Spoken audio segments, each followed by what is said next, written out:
ओम गणेश।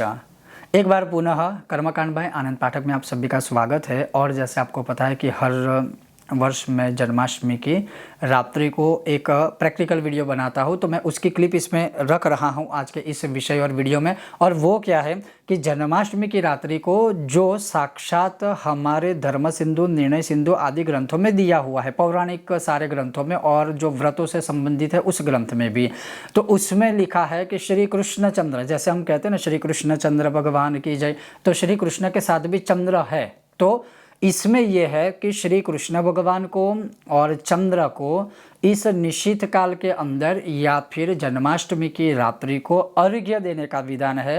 अर्घ्य कौन सी सामग्री के साथ देना चाहिए, कौन सी सामग्री हमें अर्घ्य में मिलाकर देनी चाहिए, या फिर किस मंत्र से अर्घ्य देना चाहिए, कैसे प्रिपरेशन करना चाहिए, सिर्फ 2 से 3 मिनट का ही इस अर्घ्य का विधान है जो हर कोई मनुष्य कर सकता है। और ये वैसे तो आप जन्माष्टमी में सुबह से लेकर रात्रि तक किसी भी समय कर सकते हो, लेकिन मैं यही कहूँगा कि इस बार जिस प्रकार से तिथि का आरंभ हो रहा है, तो मैं सिर्फ यही कहूँगा कि आप चाहे तो ये भी निश्चित काल में कर सकते हैं, क्योंकि ये सारी चीज़ें 2-2, 5-5 मिनट की है, अधिक नहीं है। और ऐसा ही नहीं सिर्फ निश्चित काल में, जन्माष्टमी की रात्रि में किसी भी समय आप यह विधान कर सकते हो। श्री कृष्ण भगवान को अर्घ्य दे सकते हैं, श्री चंद्र को अर्घ्य दे सकते हैं, और वो अर्घ्य मंत्र के साथ, अर्घ्य सामग्री के साथ। अब मैं आपको दिखाता हूँ कि भगवान को अर्घ्य कैसे देना है।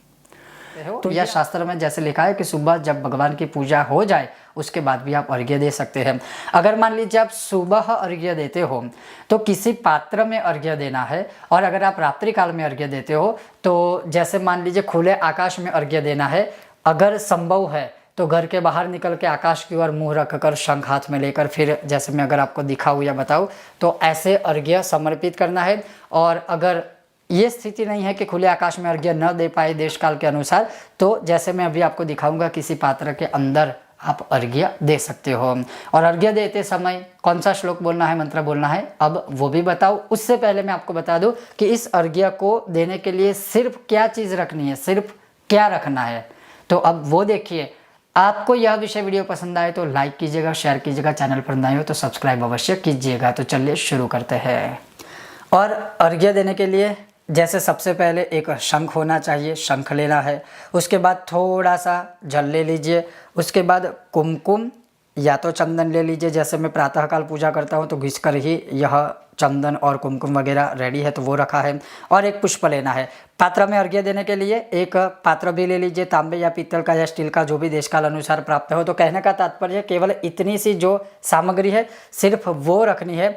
अब क्या करना है कि यह जो शंख है, आप देख सकते हो, यह जो शंख है, उस शंख के अंदर जैसे थोड़ा सा ऐसे आप जल है वो समर्पित कर दीजिए, क्योंकि थोड़ा सा ही अर्घ्य देना है, ऐसा नहीं है कि भर भर कर देना है। तो आप चाहो तो इस प्रकार से शंख की साइज़ के अनुसार जल ले लीजिए। ये हमने जल ले लिया। फिर ये जो पुष्प है, ये जो पुष्प है, चंदन भी या कुमकुम दोनों में से कोई भी ले सकते हो। तो जैसे मैं चंदन में ये लेता हूँ तो ये पुष्प जो है वो चंदन वाला कर दिया। कुमकुम भी आप ले सकते हो। और ये पुष्प मैंने यहाँ पर आप देख सकते हो मैंने शंख में डाल दिया। अब ये क्या करना है, तो जैसे मैं अभी मंत्र बोलूँगा, श्लोक बोलूँगा, और जिस प्रकार से मैं अर्घ्य दूंगा आपको हूबहू वैसे ही सिर्फ अर्घ्य देना है।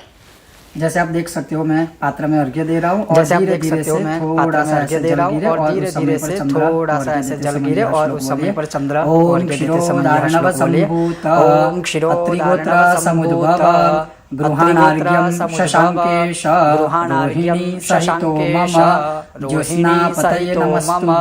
ज्योत्स्नापतये नमस्तुभ्यं ज्योतिषांपतये नमः नमस्ते रोहिणीकांत अर्घ्यं नः प्रतिगृह्यताम्। इस प्रकार से चंद्र को अर्घ्य देना है इसी मंत्र के द्वारा, और ऐसे ही भगवान श्री कृष्ण को उसी प्रकार से इसी तरह से भगवान श्री कृष्ण को भी अर्घ्य देना है। और कृष्ण भगवान को भी अर्घ्य देते समय ऐसे ही मंत्र बोलना है, जैसे ओम जातः कंसवधार्थाय भूभारोत्तारणाय च पांडवानां हितार्थाय धर्म संस्थापनाय च कौरवाणां विनाशाय दैत्यानां निधनाय च गृहाणार्घ्यं मया दत्तं देवक्या सहितो हरे। ओम श्री सोमाय नमः, श्री कृष्णचंद्राय नमः। अर्घ्यम समर्पयामि।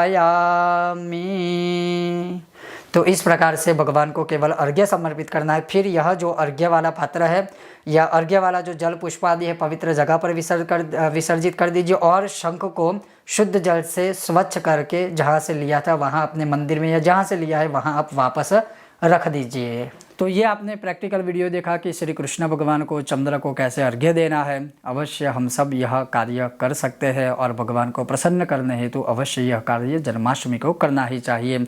ये था एक संक्षिप्त विषय और वीडियो। अगर आपको यह विषय वीडियो पसंद आया हो लाइक करें, शेयर करें, चैनल पर नए हो सब्सक्राइब करके घंटी का चिन्ह दबाइएगा। बहुत जल्द एक और विषय वीडियो के साथ हम बहुत जल्द मिलते हैं। तब तक देखते रहिए कर्मकांड बाय आनंद पाठक मेरे साथ।